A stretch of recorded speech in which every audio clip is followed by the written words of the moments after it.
Travel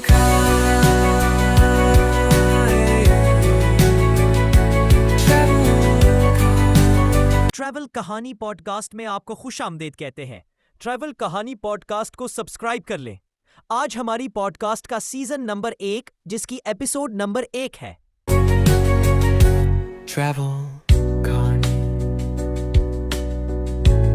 تو آج ہم بات کر رہے ہیں ٹوکیو سے ماؤنٹ فوجی علاقے کے ایک دن کے سفر پر۔ جی، اور اس کے لیے ہم یونیک جاپان ٹریول نامی یوٹیوب چینل کی ایک ویڈیو ٹرانسکرپٹ کا جائزہ لے رہے ہیں۔ بالکل، مقصد یہ دیکھنا ہے کہ اس سفر میں کیا خاص تجربات ہوئے اور ماؤنٹ فوجی کے علاقے کی اصل خوبصورتی کیا ہے۔ تو آئیے دیکھتے ہیں اس سفر نامے میں کیا کچھ ہے۔ سفر کی شروعات ہوتی ہے ٹرین سے، ماؤنٹ فوجی کے قریب ترین جو ریلوے لائن ہے وہاں سے۔ ہاں، اور ویلاگر نے بتایا کہ کھڑکی سے باہر کے مناظر بہت شاندار تھے۔ سفر کا آغاز ہی اچھا ہو گیا۔ پھر پہنچے کاواگوچی کو اسٹیشن۔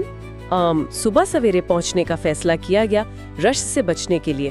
یہ اچھا خیال تھا ویسے، خاص طور پر قدرتی خوبصورتی سے لطف اندوز ہونے کے لیے سکون ضروری ہے۔ وہاں پانی کی شفافیت اور ماحول کے سکون کا خاص ذکر ہے، اور یہ بھی کہ بہار میں چیری بلاسمز ہوتے ہوں گے۔ یقیناً وہ منظر تو لاجواب ہوتا ہوگا۔ اچھا، کاواگوچی کے بعد اگلا پڑاؤ تھا اوشینو ہوکائی۔ اوشینو ہوکائی، اچھا۔ جی، یہ 8 قدرتی چشموں کی جگہ ہے، اور دلچسپ بات یہ ہے کہ یہ پانی سیدھا ماؤنٹ فوجی کی پگھلی ہوئی برف سے آتا ہے۔ اوہ، ہاں، کئی دہائیاں لگتی ہیں اسے زیر زمین فلٹر ہو کر سطح پر آنے میں۔ تو یہ تو بہت خاص پانی ہوا۔ بالکل، اور یہ تالاب عام نہیں ہے، یہ ماؤنٹ فوجی کے عالمی ثقافتی ورثے کا حصہ ہے۔ عالمی ثقافتی ورثہ، واؤ، یہ تو واقعی متاثر کن ہے۔ جی، اور وہاں ایک پرانا گھاس پھوس کا گھر بھی تھا جو اب میوزیم ہے۔ ہاں، اوشینو گاؤں کا سب سے پرانا گھر اب میوزیم ہے۔ اندر پرانے زمانے کی چیزیں، دستاویزات، فرنیچر، اوزار، اچھا، حتیٰ کہ ریشم کے کیڑوں کی افزائش کا کمرہ بھی۔ اوہ، یہ تو جیسے وقت میں پیچھے چلے گئے ہوں، تاریخ کو محسوس کرنے جیسا۔ صحیح کہا، سفر صرف مناظر نہیں، ثقافت کو سمجھنا بھی ہے۔ اور پھر ظاہر ہے بھوک بھی لگتی ہے۔ بالکل، تو اوشینو ہوکائی میں کچھ مقامی کھانے بھی آزمائے گئے۔ ہاں، کھانے کا ذکر بھی ہے۔ ایک کوئی خاص مچھلی تھی، پلمپ فش کہا گیا، وہ کافی لذیذ لگی۔ اچھا، لیکن تاکویاکی جو آکٹوپس والے ہوتے ہیں وہ کچھ خاص نہیں لگے۔ ذائقے اپنی اپنی پسند۔ بالکل، اور کچھ میٹھی چوئی کینڈیز اور سووینئرز وغیرہ بھی تھے۔ چھوٹی چھوٹی چیزیں سفر کو یادگار بناتی ہیں۔ یقیناً۔ اچھا، کھانے پینے کے بعد سفر آگے بڑھا یاماناکا جھیل کی طرف۔ یاماناکا جھیل، جی، بس سے وہاں پہنچے، اور وہاں سے بھی ماؤنٹ فوجی کا منظر بہت خوبصورت تھا۔ اسے سوان لیک بھی کہتے ہیں۔ ہاں، کیونکہ وہاں ہنس بہت ہوتے ہیں۔ ویلاگر نے انہیں کھانا بھی کھلایا۔ اچھا، تجربہ رہا ہوگا وہ بھی۔ جی، فطرت سے قریب۔ پھر دوپہر کا کھانا یعنی لنچ وہ کسی مشہور ریسٹورنٹ میں کیا جہاں سیلیبریٹیز بھی آتے ہیں۔ جی، ایسا ہی کچھ ذکر تھا۔ وہاں یاماناشی پریفیکچر کی خاص ڈش ہوٹو کھائی۔ ہوٹو، یہ کیا چیز ہے؟ یہ موٹے نوڈلز ہوتے ہیں سبزیوں کے ساتھ ایک گاڑھے سوپ میں۔ ویلاگر کے مطابق توقع سے زیادہ مزیدار تھے۔ اچھا، مقامی ذائقے آزمانا تو بنتا ہے۔ بالکل، ساتھ میں ایک چھوٹی تلی ہوئی مچھلی سمیلٹ فش بھی تھی۔ اس کا ذائقہ تھوڑا کڑوا مگر دلچسپ بتایا گیا۔ منفرد ذائقہ۔